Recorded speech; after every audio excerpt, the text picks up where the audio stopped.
All right, we are live. Guys, my name is Crypto Tank. We have CMDX on the channel today.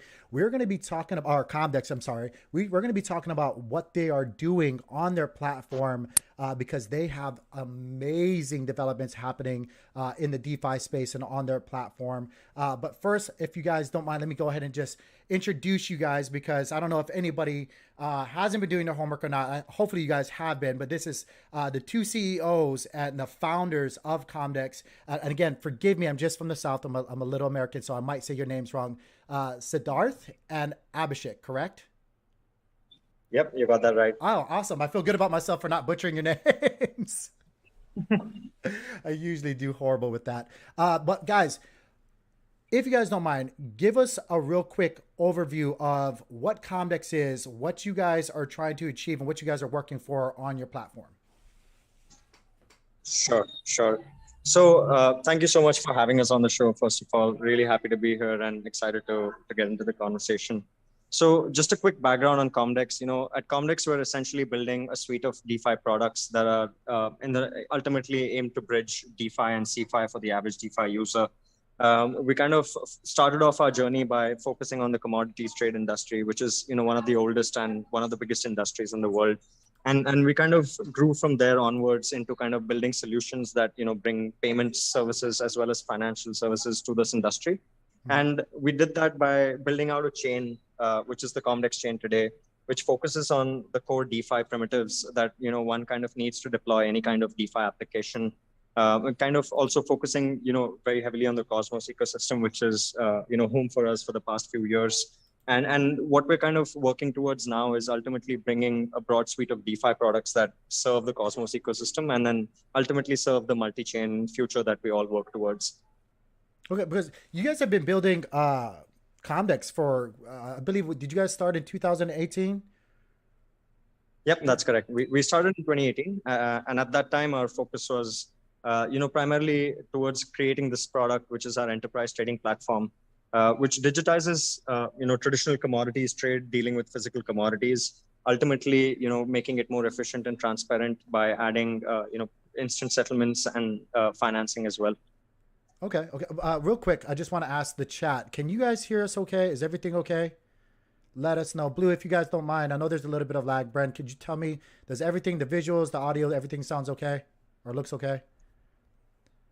Hopefully it does. But yeah, so I think it's really interesting. I've been covering you guys or CMDX for quite some time. The minute I heard synthetic assets or commodities, being able to be in the crypto space, I come from traditional investing, and I have multiple different routes that I. Let me see here. Brent's telling me, Tank, when you get a chance, can you ask them? I will. Everything. Okay, good. It looks good though. I'll get to that question just a little bit, Brent. To go back to my point though, my ears perked up. I absolutely love and think that is something that we absolutely need in our crypto space that we're in. I know, you guys are not the very first people to bring this concept, because they were trying to work on this on the Ethereum side of things, but the way that you guys have been approaching it and the way that you guys have been slowly and steadily building and adapting to the market changes and the structures that, the issues that have popped up as you guys have been building makes me insanely bullish for your guys' platform and the way that you guys are going about doing things. If I can get my hands on some synthetic commodities such as oil, gold, silver, and everything in between that, I am all for promoting that. And so I've been trying to do my best on getting the word out about, what you guys are building and what you guys are trying to bring to not just the Cosmos ecosystem, but the entire crypto space. So I absolutely enjoy and I'm behind that, that thinking or what you guys are trying to produce. I do want to let you guys know, and you guys can correct me. You guys will probably know a lot better than I do. I don't think a lot of people understand the scope of the commodities market. I have some notes here. The size of the commodity market, guys, is 15 at any given time. It doesn't matter what the market structure is. 15 to about 20 trillion a year. Am I correct when I say that, Sardet? Is it That's that right. large? It's large. Is it not? Yep, it's one of the largest and one of the oldest industries And arguably, it kind of forms the backbone for the entire supply chain that we deal with across any industry that we kind of interact with in our day-to-day lives. Yeah. So that kind of justifies the size of the industry as well. Yeah, it's to kind of go a little bit further than that. So guys, again, 15 to 20 trillion a year is their market cap at any given time. Crude oil alone commodities, they range from about 1.5 to 1.8 trillion a year. Just to give you guys some food for thought, what is our current market cap for crypto? I think our current market cap, it has fallen. I think we're at a little over 2 during the height of our recent run. But I think right now we're sitting at 1.2 trillion as a whole for the entire market cap of cryptocurrency. So just the crude oil commodities side of things alone already dwarfs or it encompasses our current market cap for crypto.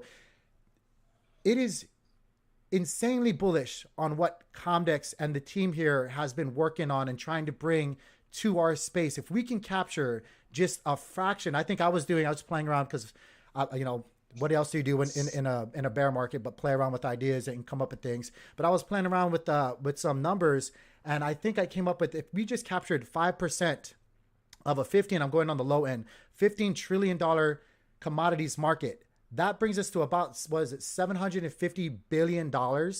That basically almost doubles. It doesn't quite double it, but almost comes close to doubling our total market cap right now. If we just capture 5% of that low end estimation, that is wild. Is absolutely wild. Is that so? When I throw numbers out like that, I just have to ask: was that part of the inspiration of why you guys are doing what you guys are doing? You just kind of saw that and ran with it, or? For sure. I think, I'll take that first, and I'm sure if Abhishek has something to add, I'll let him. But there's kind of two parts to that answer. Part one comes from the fact that we always kind of saw, finance as the space that we want to disrupt when it comes to traditional finance. And then we always kind of wanted to have a starting point which lays the foundation for the rest of our journey going forward. And in terms of kind of like a natural fit to what we wanted to do, commodities made absolute sense, because at the time when we got deep into studying the way the commodities space operates, we realized that a lot of it is quite manual, quite slow, and quite paper based, and could definitely do with a layer of added trust that any kind of blockchain application would bring to such a space. So that sort of formed the basis for why we chose this space to begin with. But then, of course, thinking further down our journey and where we kind of wanted to take COMDEX, we always wanted to spread across the supply chain, not just, any one part of the supply chain restricted. So commodities felt, again, like a natural, starting point there, where when you kind of look at the supply chain, they're all kind of fundamentally dependent on the availability and the flow of commodities. And ultimately, when you're able to disrupt something like the commodity space, which is forming kind of the foundation for the rest of all the supply chains that are existing worldwide, it kind of paves a great inroads for us to disrupt further industries that kind of are connected to the commodity space. And not to mention the size of the industry itself. When you're kind of able to successfully disrupt a $17 trillion industry, it kind of sets up the foundation for anything else that you want to do from there on, because it kind of all the key stakeholders that you deal with in the early stages of the supply chain are still involved further down on the road, and then that's the kind of folks we want to bring on chain and bring their business on chain as well. Right. Okay. So speaking of how and well, at least why you guys have wanted to bring this to our space, which I totally agree with you guys. If you guys don't mind, because you guys have several, you started off with that thought, just focusing on one aspect, but now you guys have definitely grown in your project. How are you guys going to approach bringing and securing your synthetic derivatives or synthetic assets, commodities, whatever you want to title you want to give them, in the crypto space? Because I think a lot of people just, when they hear about synthetics and they hear about things like that, being in the crypto space, I don't think they fully understand the concept of how you guys are going to go about doing that. Is there any way that you guys can shed some light and kind of explain that to everybody? Sure.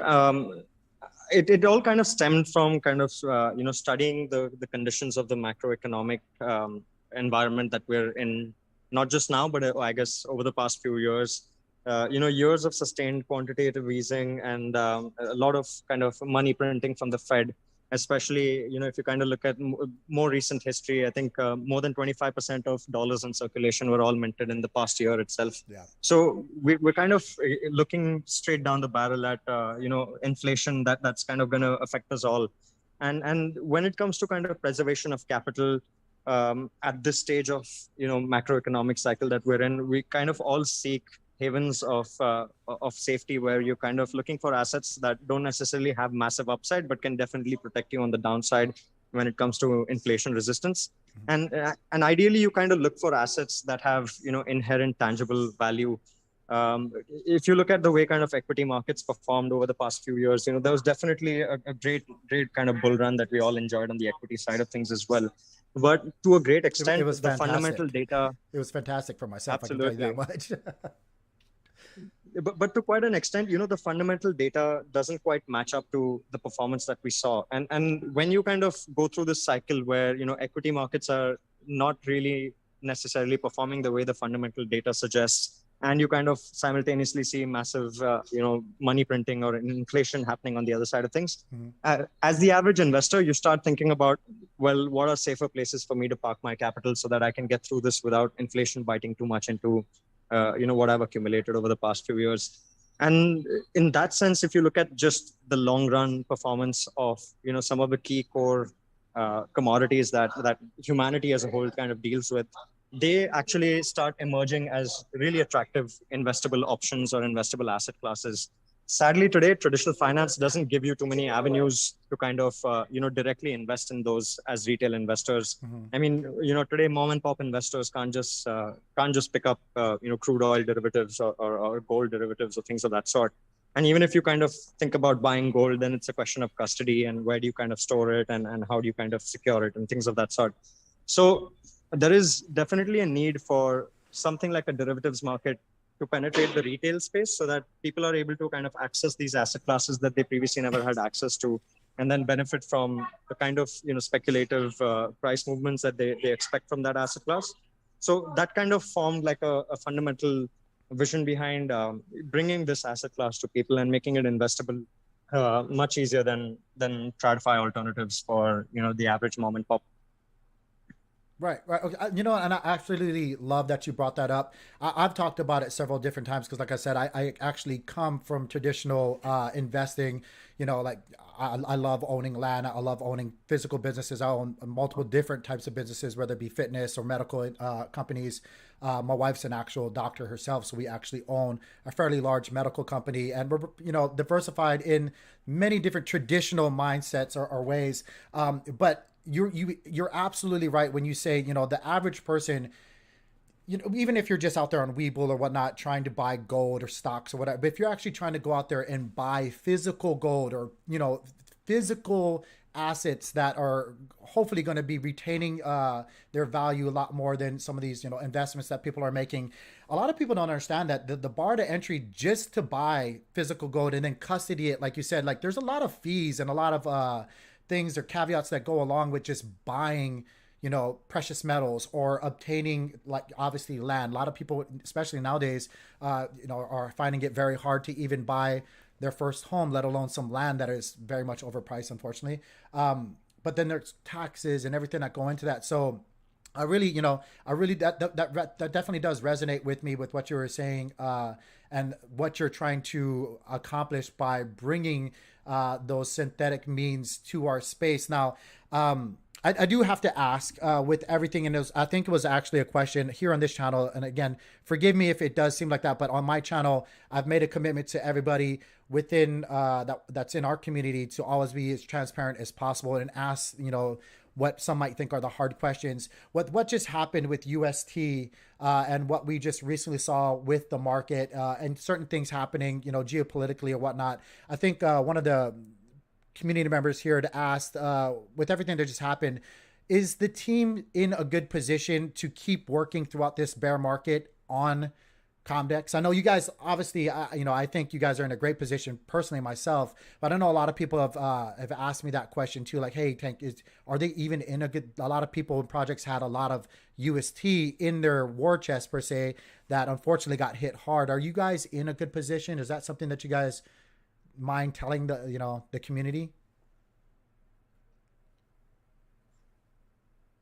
Sure. So, I mean, to a large extent, I mean, people who kind of would have heard, Abhishek and I talk over the past year, would have heard that at least, consistently, both Abhishek and I have maintained the stance where we're big fans of generally the CDP module or the CDP model when it comes to creating any kind of on-chain assets. And that's the reason we kind of chose that model for our synthetics platform as well. And that was part of the reason why last year or early last year we kind of made an announcement where once we have our DeFi ecosystem in place, one of the key things we want to work on is a collateralized stablecoin native to the Cosmos ecosystem, and all of this kind of stemmed from the fact where we were fully familiar with the way the kind of UST Luna model, the seniorage model was and how it worked.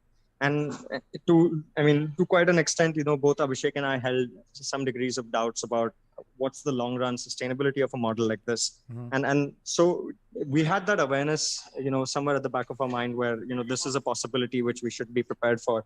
So in that sense, I think we were proactive to quite an extent to ensure that we could kind of minimize the loss that we faced from this incident to the extent possible. But there were obviously some elements of that were inevitable due to certain bonding periods and lockings and things of that sort, which you kind of could not have predicted the timing for and then could not have taken protection from. So in that sense, I would say it's not that we are kind of 100% insulated from the entire incident, the entire kind of fiasco that we witnessed. But that being said, we're still kind of very, very, very confident on what we're building. We haven't stopped ever since. In fact, it's kind of accelerated a lot of what we wanted to do because it's given us a lot of self-belief in terms of, something that we kind of predicted a while back has turned out the way we expected it to, which gives us more belief in what we're working on. Right. And I mean, personally speaking, I'm super bullish, but I mean, I might be biased, of course, but I'm super bullish based on what I've seen in terms of the motivation internally in the team and how quickly they've kind of seen the market conditions and reacted to it. So that's, I mean, from a personal standpoint, that's where I see, the team, the COMDEX team today, at least. I know Abhishek's probably working in the background, but I got hats off to you both because I actually, I totally agree with that. I've been following you guys, and I know my community could probably tell you, I've been speaking about COMDEX for forever, it seems like, and telling people to look this way, and the work that you guys are doing and the busyness that you guys have been putting out there, whether it was on social media or on your guys' Medium articles or whatnot. It seemed to me that the amount of inspiration and productivity really did pick up. And I'm not just, saying it because you guys are here, but it really did seem like the quickness that you guys seem to adapt to the situation and move forward and even bring now with and we'll get to that in a little bit, your guys' over collateralized stablecoin to the forefront and say, hey, actually we have a different way that we're going to approach this on our platform, and a stable that we're going to do is still has a burning mechanism, but it's a little differently. I gotta agree that with what happened, I thought that it was like it made me more bullish to see what you guys were doing and see what you guys were putting out. So I just want to give you guys some kudos for that. Like it was awesome to see you guys just pick up the ball and go, okay, well, we're going to pivot and start going this way immediately without hesitation. There was a lot of teams that were out there, a lot of projects that I got it. Like I said, I'm very transparent. In my humble opinion, really fumbled and kept fumbling the ball, and for good reasons. But you guys just seem to just pivot and just, okay, we're going to just keep building and keep moving forward. And the developments that were coming out and the announcements that you guys were putting out just seemed to keep quick firing on Twitter. And I was like, what is going on? So hats off to you guys for being able to do that. I know I personally, and I was very transparent with my community as well, even with, being a smaller company, but my portfolio, like you said, it unfortunately was hit. I was able to pivot and make sure that I didn't get hit as hard as some others, but I'm glad to hear that you guys were also able to do the same. Hats out though, heartfelt apologies to everybody that was affected in their entirety. I know a lot of people, unfortunately, were affected very poorly with what happened, but I'm glad that you guys were able to, maintain and pivot off. With that being said, if you guys don't mind getting to a little bit of technicals, we don't have to go very deep, but I would like to talk about, of course, the link between the synthetic assets that you guys do have, because I was sharing with you guys in the community. I know you guys know. I was telling you guys about using their DevNet, which I think, correct me if I'm wrong, it's down now, right? It's over the testnet or DevNet 2. Yeah, the DevNet has been taken down temporarily. Yeah. We're still working on some aspects of it internally. So Loved it, by we'll the keep way. you guys updated in the community. Yeah, I Thank you. loved it, Appreciate by the it. way. Really did. I was telling everybody the only critique, and obviously I'm wearing glasses, is the font seemed a little small for me, but everything else was perfect. Everything that I needed at the time was always on the screen that I was on. I didn't have to go flip flopping between tabs to find something. I thought you guys did an excellent job with that. But I do want to ask, explain to us. I tried to make a video, but I was horrible. Explain to us how you guys' over collateralized stablecoin for your platform looks like. Explain to us everything with that. Absolutely, sure. So for the folks who are listening, who are familiar with MakerDAO, it's largely inspired by MakerDAO's model for the DAI stablecoin. Because we've been kind of studying, various stablecoin models over the past few months, ever since we announced that we'd have our own stablecoins, to kind of look for the most robust model that, kind of can sustain volatility of multiple cycles, not just, be a bull run coin in some sense. So we kind of took an inspiration from that, where just to kind of quickly walk through an example, how someone mints, composite stablecoin on the protocol would be by creating an over-collateralized position of any IBC asset. So taking Atom as an example, someone could walk in with $300 of Atom and lock it up in a vault as collateral, and mint the composite stablecoin as a debt against that Atom. And since you have to maintain an over-collateralized position, what that means is when you walk in with $300 of Atom which you locked up as collateral, you can mint up to 100 to 150 composite stablecoins against it. So what that does is, protects the composite stablecoin, which exists as a debt, against the volatility within the Atom market itself. Because tomorrow, if we kind of see a huge crash in the Atom prices, which God forbid doesn't happen, but if it does, we don't want to be in a situation where all the debt that exists on the protocol, which is the composite stablecoin, becomes insolvent.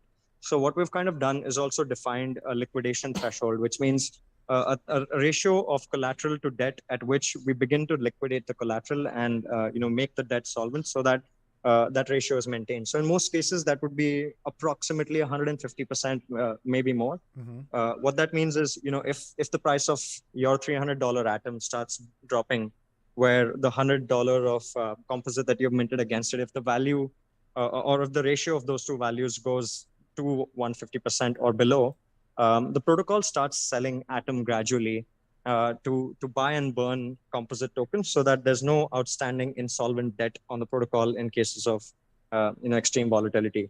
On the one side, it does kind of act as a limiting factor to have 300% collateral or 200% collateral locked up to kind of generate that liquidity. Uh-huh. But what it does is protect you against extreme volatilities and kind of creates a really robust model, which I think the DAI stablecoin has demonstrated really well over the past, more than a couple of years that it's been around for. Right. And there's also further mechanisms to protect the peg, right? I know that's the hot topic right now, is like how is it going to be protected? How is it going to remain stable-ish throughout everything? You also have a governance token, correct? Harbor? That's right. Okay. That's right. Do you want to? So in terms of, go ahead. Yeah, in terms of the peg mechanism, broadly, like at a very high level, the peg mechanism is kind of controlled by supply of the stablecoin on market, which means whenever the coin starts trading above peg, we kind of want to ensure that there's more supply of the stablecoin on market, so the peg is brought back down. And if it's ever trading below peg, you kind of want to absorb some of the supply off the market. And the way we do that essentially is kind of thinking of it as monetary policy tools. So obviously in the short run, what happens is, let's say, the composite token starts trading above $1. any user can come to the protocol and always mint the composite stablecoin at a constant price of $1, which means you're effectively minting it at a price of one, and you're able to sell it on the market for more than one, which increases the supply of that composite stablecoin on the market, and driving the price back down to $1. And if it ever kind of goes below $1, anyone who has an open CDP or an open kind of collateral position where they've minted the stablecoin, which effectively exists as a debt, you kind of can acquire all that composite token at less than $1 and kind of pay back your debt cheaply, which encourages you to take supply off the market and drive the price back up. That's sort of like a primary pegging mechanism. To kind of further reinforce this, all the debt, as I mentioned earlier, all the composite tokens that exist in the form of debt, which means they accrue an interest while they exist. So that interest rate that the protocol charges is a variable interest rate, and it kind of the variation in that interest rate acts as a monetary policy tool for the protocol. So at times of contraction, when the protocol kind of wants to reduce the supply of this stablecoin on the market, we increase the interest rates so that people are kind of forced to, or rather find it more profitable to buy up stablecoin cheaply and close their open debt positions. Whereas if you want to go into an expansionary phase where you need more supply of the stablecoin on the market because it's trading above peg, you kind of reduce the interest rate that we charge, that the protocol charges for that debt position, and that kind of encourages new users to mint more of the composite stablecoin and float it around in the market. As a secondary measure, within the protocol we have inbuilt kind of savings pool, where minters who kind of mint this composite stablecoin can deposit there to earn, again, a variable deposit interest rate. And what interest rate is earned comes directly as a fraction of the interest rate that the protocol earns on the debt side of things. And again, how much of this can be earned as a savings rate is a variable that the protocol controls as a measure to kind of control the supply on and off the markets. What that means is, if I kind of want, if the composite stablecoin starts trading below peg, we increase the interest rate that one can earn from the savings rate, from the savings pool, so that they are forced to take their composite token off the market and deposit it here in this pool to earn this additional interest rate, and vice versa when it trades above peg. As I mentioned earlier, in terms of protecting against volatility of collateral assets, there's a liquidation mechanism in place that ensures that collateral starts getting liquidated when it's losing value, so that the debt remains solvent. And then, as an absolute backstop measure, similar to how MakerDAO does it, if the composite stablecoin starts trading below peg, the protocol mints Harbor tokens and kind of auctions it out for composite. And whatever composite it collects as proceeds, it burns, so that much of the composite is taken off the supply, driving the price back up to $1. If it's ever above peg, you kind of do the reverse, where you mint new composite tokens and you buy up some Harbor tokens off the market, and then burn whatever Harbor tokens you got as proceeds, which kind of absorbs excess value from the protocol to the Harbor token directly. And you guys, correct me if I'm wrong, the average individual that's using the platform can actually partake in these auctions, correct? Yes, for the collateral auctions, there will be mechanisms where average participants could participate in the collateral auctions. I think a lot of people don't actually understand that when you say that the protocol provides an auction mechanism. Like, you guys can go there.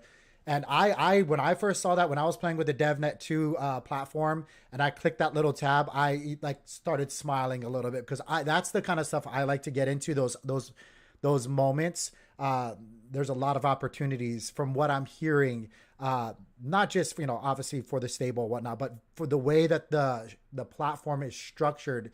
I just think it's like, we've been seeing a couple of comments here. It's well thought out. I really like how well planned it seems. Again, like I said it earlier, and how slowly some people get impatient, but with the amount that you guys have and thought that you guys have put into this, I absolutely love it. But go ahead. I'm sorry, I didn't mean to interrupt you if you had anything else that you want to say. Oh, no, I think, appreciate the feedback. I just realized I forgot to mention kind of one more key pegging mechanism that we have in place, which again, we've taken inspiration from MakerDAO and their learnings as well, as they've progressed on their journey. So another kind of short-term arbitrage mechanism that allows market participants to arbitrage when the peg of the stablecoin is broken is what we're calling the stable mint module within the protocol. So essentially, what that does is it allows any user who is bringing other reputed stablecoins, like let's say USDC or the DAI, to bring it in and kind of collateralize that and mint composite stablecoin against it at a 1:1 ratio.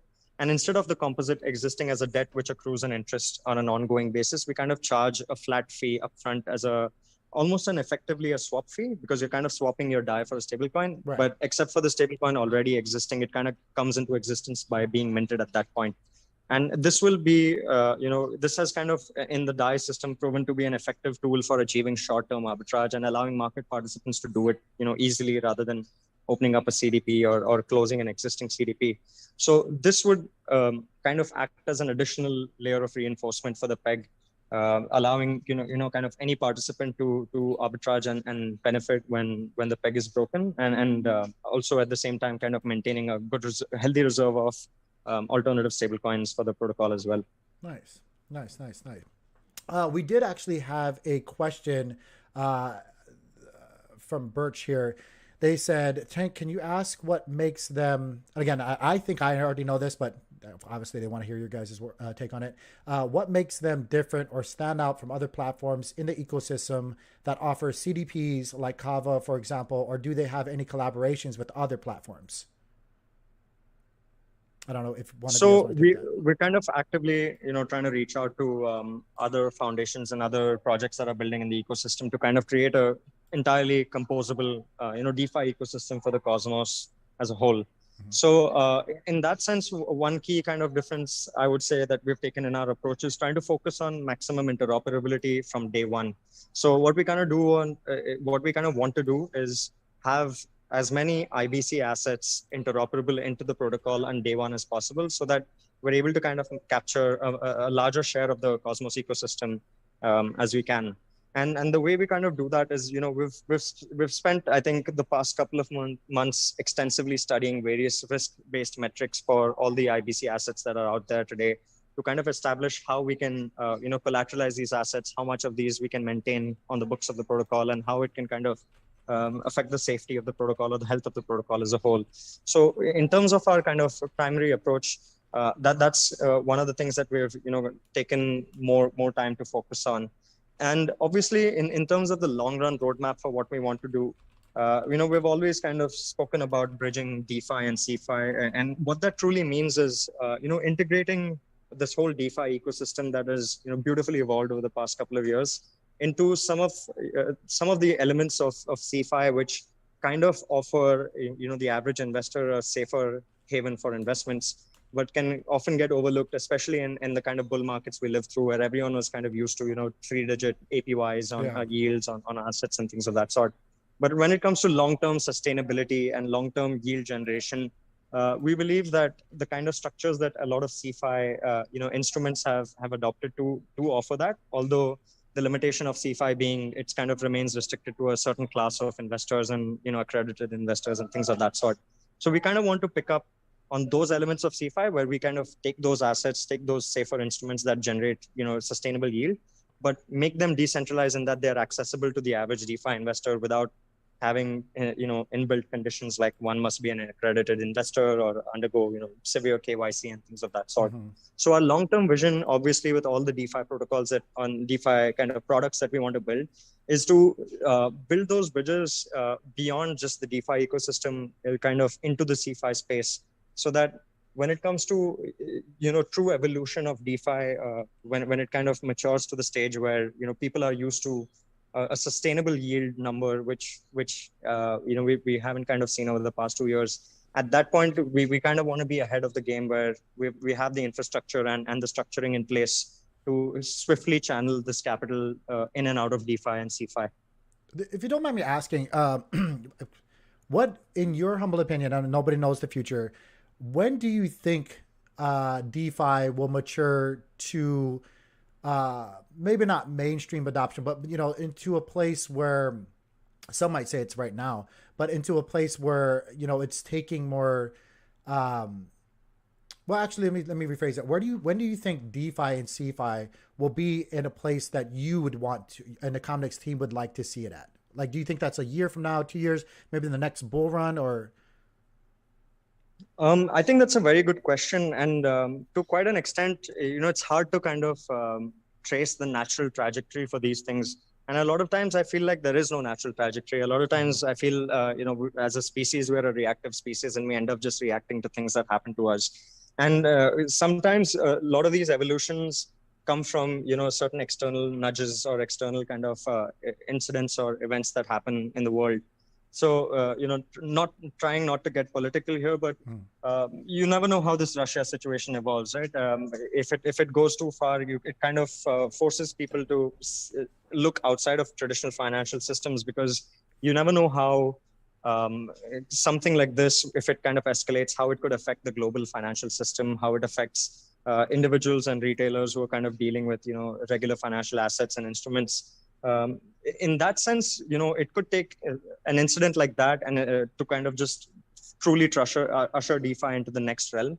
But you can kind of, it's hard for anyone to kind of ever pinpoint what that incident would be or what that kind of turn or change should be, which would drive, the next kind of wave of DeFi adoption. Yeah. But at a broad level, I think my belief at a personal level, again, is with the kind of fundamental data that most of us are seeing today when it comes to inflation numbers and when it comes to kind of seeing or anticipating a recession to some extent, I think that kind of adjusts the expectations that the average investor has. And then that could kind of play to some extent a cushioning role, or kind of provide some cushion for people to kind of adjust or, change their own gauges about what sustainable yields mean and what it means to kind of remain invested in assets that can, give you inflation resistance and kind of grow in value over time as well. Yeah, I agree. And, we talk about it as well as much as we can, because geopolitical things and situations that are out there, in the real world, not just here on YouTube, are really what, obviously makes the market do what it does. And we are, I wholeheartedly agree with you, a very reactive species. So it is very hard sometimes to gauge things without sounding like I am happy for the moment that the world is in right now with the conflict there. As a traditional investor, as somebody that's been investing for quite a while, these moments, like you were alluding to, are the moments that do usher in change. And unfortunately, in my humble opinion, progress is, always holding the hand of conflict. I mean, that's just the truth of the matter. And it's very unfortunate because, sometimes throughout that conflict, lives are lost, lives are wrecked, things of that nature. It happens. But it's the very much truth of the matter, and the markets and the way that things have always been, and probably, unfortunately, always will be. I do think, again, not to say that you guys are going to reap the benefit on purpose or anything of what's kind of happening, but I do think you guys, and like I've said in my streams and on my videos many, many times, are in a very, very,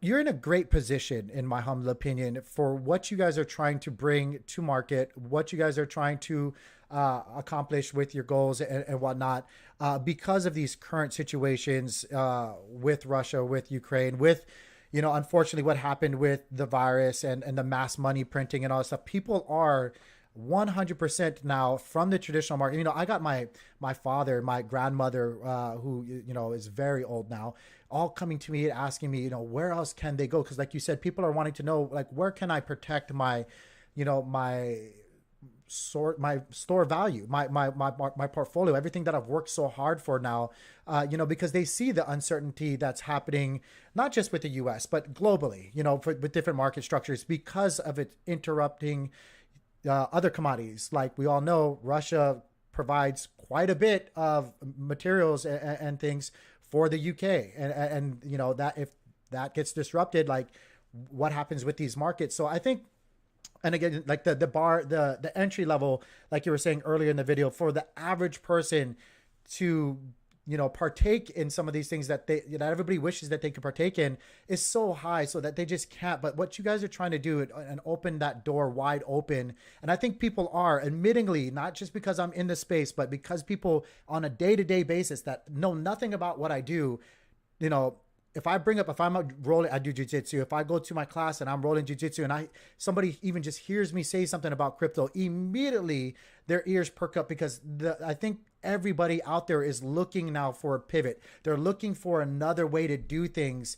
and you guys are now in a great position to provide that new way of doing things, that new technology, like we say in investing, that may possibly change the world.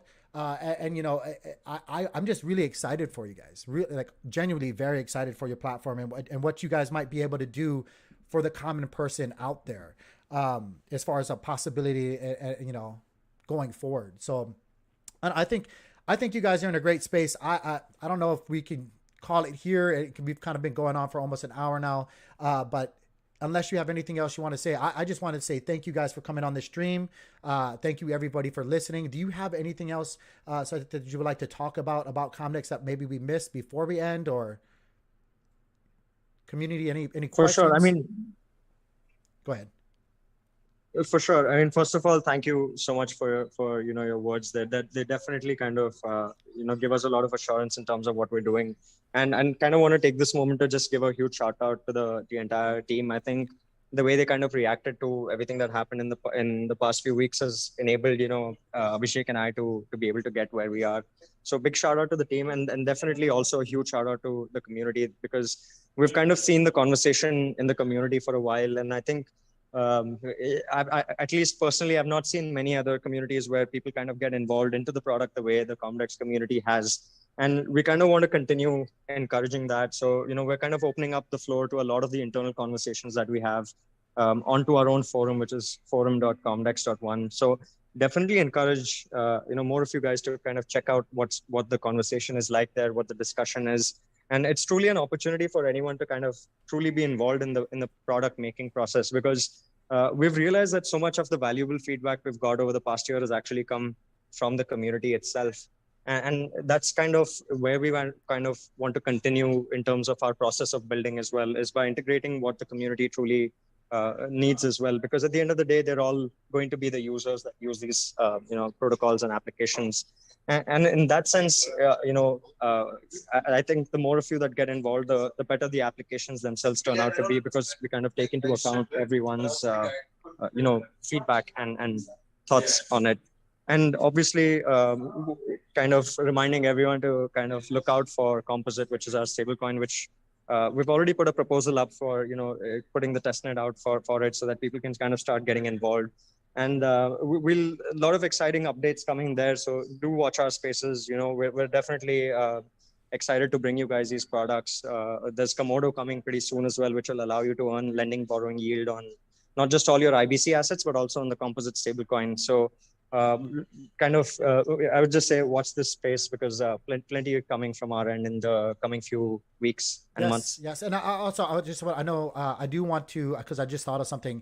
I do want to promote that even further, guys. I highly suggest that you guys do partake in not just watching these streams here, you know, on my YouTube channel, whatnot, but Crypto Spaces. Tenormint Timmy, by the way, who just brought up a fabulous idea during one of the conversations that they had on Twitter Spaces about maybe something that they could do on their platform. I don't know if you remember this or not, but they were talking about bringing all these different variations of ETH, you know, or assets that are in our space now because of these bridges. And maybe over collateralizing one single pool, and you know, making.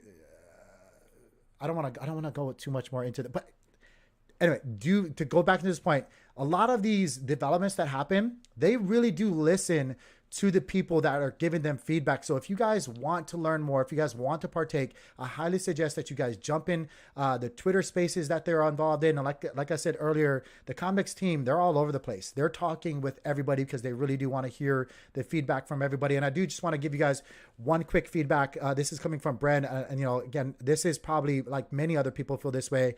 He wrote, feel like CMDX has the possibility to change all of our lives if they deliver and prosper in the up and coming years. I really do believe and feel that comment, Brent. Like, I really do believe CMDX is one of those techs, one of those potential investments that you can make. I can't give you guys financial advice, so I'm trying to pick my words, that really could change a lot of how we do things, not just in our space, but CFI, DeFi, and everything in between, guys. But again, I don't want to just keep on rambling. What I'm trying to say is be following them. Like I said earlier in there, if you guys didn't know, follow this tweet, reshare it, follow the COMDEX team. I know the COMDEX team, this isn't coming from them. This is personally coming from me. if you guys follow, retweet, share this video, let everybody else know what's happening on the COMDEX platform. I'm personally doing a giveaway for some CMDX tokens. So guys, don't miss out. Share this information. Let everybody else know what's happening with COMDEX. But with that being said, gentlemen, thank you so much for coming on the stream. We're going to end it here. I wish you guys well and get some rest because I know you guys are working your tails off over there. Thank you so much. It's been a pleasure. All right, guys. Peace. Thanks a lot. For sure. All right.